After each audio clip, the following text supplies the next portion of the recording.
Hyundai Essentials Sirvanmayu welcomes you with a standing offer. All skin service up to 50%, all hair service up to 20%. Terms and conditions apply.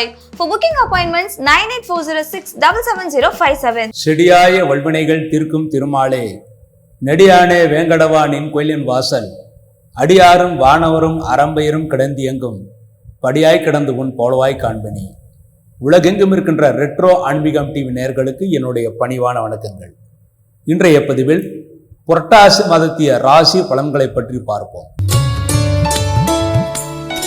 புரட்டாசி மாதம், இந்த மாதத்தின் பெயர் எப்படி வந்தது என்றால், பாத்ரபத நட்சத்திரம் என்பது பூராட்டாதி உத்திரட்டாதி. இந்த இரண்டு நட்சத்திரங்கள் பௌர்ணமி சேர்ந்து வருவதனால் இந்த மாதத்திற்கு பாத்ரபத மாதம், அந்த பாத்ரபத மாதம் என்பது மருவிதான் புரட்டாசி மாதம் என்று வந்தது. இந்த புரட்டாசி மாதத்தில் ஒரு விசேஷம் என்னவென்றால், இந்த புரட்டாசி மாதத்தில் சூரியன் முழுவதுமாக கன்னி ராசியிலே சஞ்சாரம் செய்வார். கன்னி ராசி என்பது புதனுடைய ராசி. புதனுக்கு அதிதேவதை பெருமாள். ஆகவே பெருமாளுக்கு மிக மிக உகந்த மாதமாக இந்த மாதம் போற்றப்படுகிறது. இந்த புதனுக்கு நட்பு கிரகம் சனீஸ்வர பகவான். ஆகவே தான் ஒவ்வொரு சனிக்கிழமையும், புரட்டாசி மாதம் ஒவ்வொரு சனிக்கிழமையும் தீபத்தை ஏற்றுவார்கள். மேலும் ஒவ்வொரு சனிக்கிழமையும் புரட்டாசி மாதம் பெருமாளுக்கு மிக மிக உயர்ந்த மாதமாக கருதப்படுகிறது. உத்திராடம் 2, 3, 4 பாதங்கள், திருவோணம், அவிட்டம் 1, 2 பாதங்களிலே பிறந்த மகர ராசி என்பர்களே, மகர ராசியிலே பிறந்தவர்களுக்கு இந்த மாதம் உங்கள் ராசிநாதன் செல்வான் உங்கள் ராசிக்கு 3ஆம் இடத்துல குருடைய வீட்டிலே இருந்து வக்கரகதியிலே இருக்கிறார். உங்கள் ராசிநாதன் வக்கரகதியிலே இருப்பது அலைச்சலை ஏற்படுத்தி கொடுக்கும், பலவிதமான சிந்தனைகளை கொடுக்கும். ஆனால் குருடைய வீட்டிலே வக்கரகதி அடைவதனால் பெரிய பிரச்சனைகள் ஏற்படுத்தாது. ஆக கவலைப்படுவதற்கு ஒன்றுமில்லை. மேலும் 7.5 சனி என்பது முற்றிலுமாக விலகிவிட்டது. ஆகவே கவலைப்படுவதற்கு ஒன்றுமில்லை. 2ஆம் இடத்திலே ராகுபான் இருப்பதால் மற்றவருடன் என்ன பேச வேண்டும், எப்படி பேச வேண்டும், எதை பேச வேண்டும் என்று ஆலோசித்து நிதானித்து பேசுவதுதான் மிகவும் சிறப்பானது. அவசரப்பட்டு நீங்கள் ஏதாவது பேசினால் அதில் பிரச்சனைகளை ஏற்படுத்தி கொடுக்கும். ஆகவே சிந்தித்து செயல்படுவது மிகவும் சிறப்பானது. 2ஆம் இடத்துல ராகுபான் குருவால் பார்க்கப்படுகிறார். ஆகவே தெய்வ பலம் இருக்கிறது. தெய்வ பலத்தினால் நினைத்த காரியத்தை நீங்கள் சாதித்துக் கொள்ள முடியும். 3ஆம் இடத்திலே சனிபான் இருப்பது இளைய சகோதரன் மீது மிகுந்த அன்பை செலுத்துவீர்கள். அவர்களும் உங்கள் மீது அன்பை செலுத்துவார்கள். பரஸ்பரம் நட்பு ஏற்படும். சகோதர வழியில் இருந்த பிரச்சனைகள் நீக்கி நன்மைகளை ஏற்படுத்தி கொடுக்கும். உங்கள் ராசிக்கு 6ஆம் இடத்துல குருபான் இருப்பது, பொதுவாக 6ஆம் இடத்துல குருபான் இருந்தாலே பண விஷயத்திலே எச்சரிக்கை தேவை என்று கூறுவோம். ஆகவே பண விஷயத்திலே எச்சரிக்கை தேவை. மற்றவர்களுக்கு கடன் கொடுப்பதையும் கடன் வாங்குவதையும் முற்றிலுமாக தவிர்த்து விடுவது நல்லது. கடன் கொடுத்தால் திரும்பி வராது. கடன் வாங்கினாலும் திரும்ப கட்டுவதில் மிகுந்த சிரமத்தை ஏற்படுத்தி கொடுக்கும். 8ஆம் இடத்திலே சுக்கரன் இருந்து கேது சுக்கரன் ஆகிய கிரகங்கள் 8ஆம் இடத்திலே இருக்கின்றன. குழந்தைகள் படிப்பு விஷயமாகவோ அல்லது தொழில் விஷயமாக உங்களை விட்டு பிரிந்து வெளியிலே செல்வார்கள், அல்லது அவர்களை விட்டு நீங்கள் பிரிந்து செல்வீர்கள். ஆனால் அதன் மூலமாக பிரச்சனைகள் ஏற்படுத்தாது. பரஸ்பரம் நட்பு எப்பொழுதுமே இருக்கும்.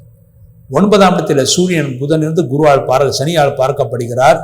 ஆகவே தந்தைக்கு திருஷ்டி காரணமாக உடல் வலிகள் ஏற்பட வாய்ப்பு இருக்கிறது. ஆனால் பெரிய ஆபத்துக்கள் ஏற்படுத்தாது. 9ஆம் இடத்தில் சூரியன் புதன் இருப்பது தந்தை உங்களுக்கு நல்ல ஆலோசனைகளை வழங்குவார்கள்.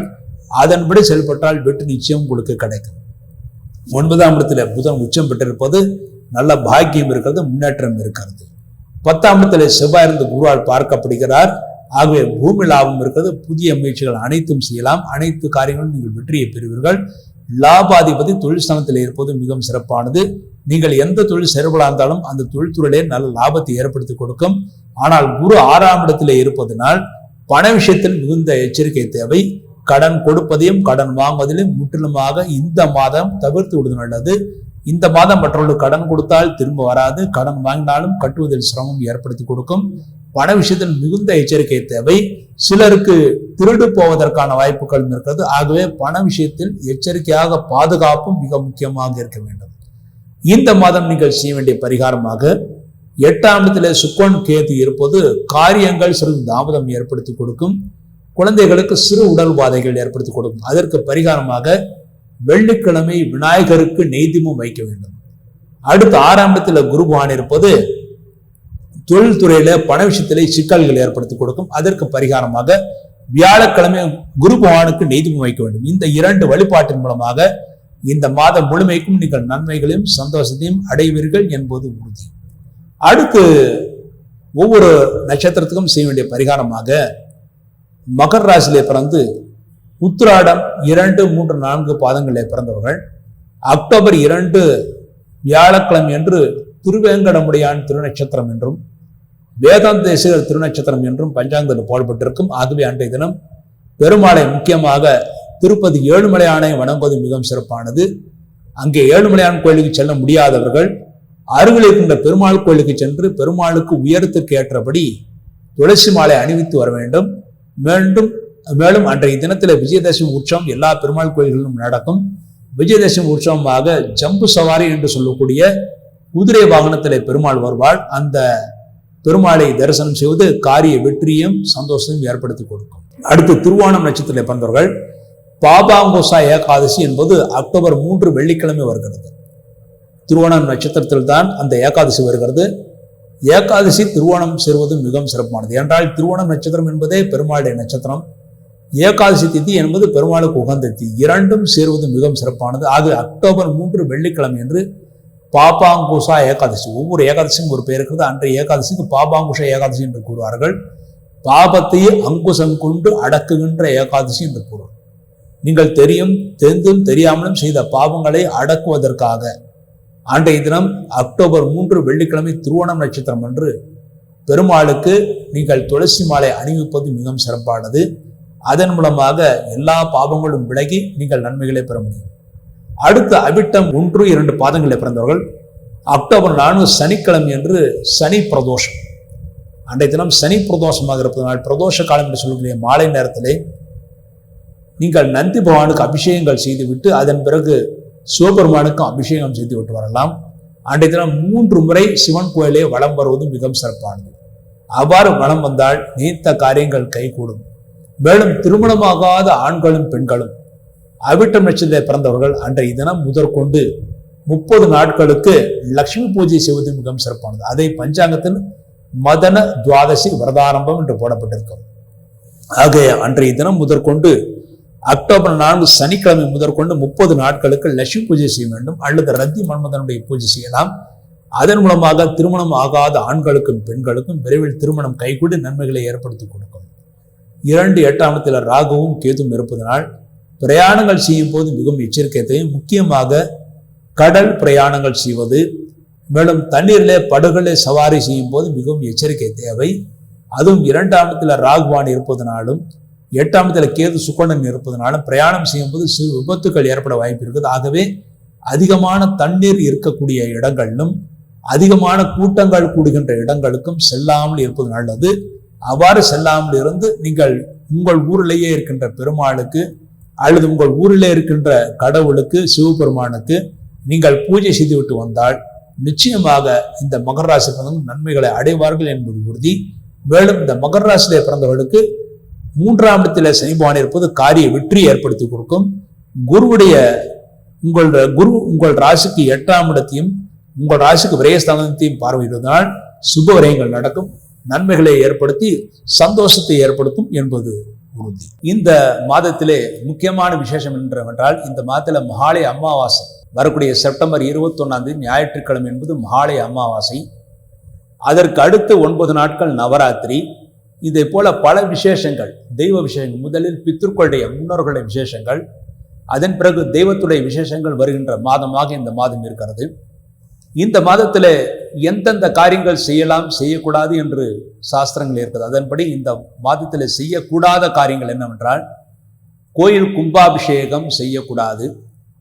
திருமணம் என்பது பொதுவாக செய்ய மாட்டார், தமிழ்நாட்டிலே செய்ய மாட்டார்கள். இதர ஆந்திரா கர்நாடகா போன்ற நாடுகளிலே போன்ற மாநிலங்களிலே அமாவாசைக்கு பிறகு சுப காரியங்கள் செய்வார்கள். அடுத்து சாந்தி முகூர்த்தம் இந்த மாதம் செய்ய மாட்டார்கள். உபநயனம் பொதுவாக வளர்ப்பிறையில் செய்ய வேண்டும். அதுவும் இல்லாமல் உபநயனம் உத்தராயண புண்ணிய காலத்தில் தான் செய்ய வேண்டும். உத்தராயணம் என்பது தை மாதம் முதல் ஆணி மாதம் வரை இந்த மாதங்கள் தான் உபநயனம் செய்வதற்கு உத்தமமான மாதங்கள். ஆகவே உபநயனம் இந்த மாதம் செய்யக்கூடாது. வீடு சம்பந்தப்பட்ட காரியங்கள், வீடு கட்ட ஆரம்பித்தல், வாசல் கால் வைத்தல், கிரகப்பிரவேசம் செய்தல் ஆகிய காரியங்கள் இந்த மாதம் செய்யக்கூடாது.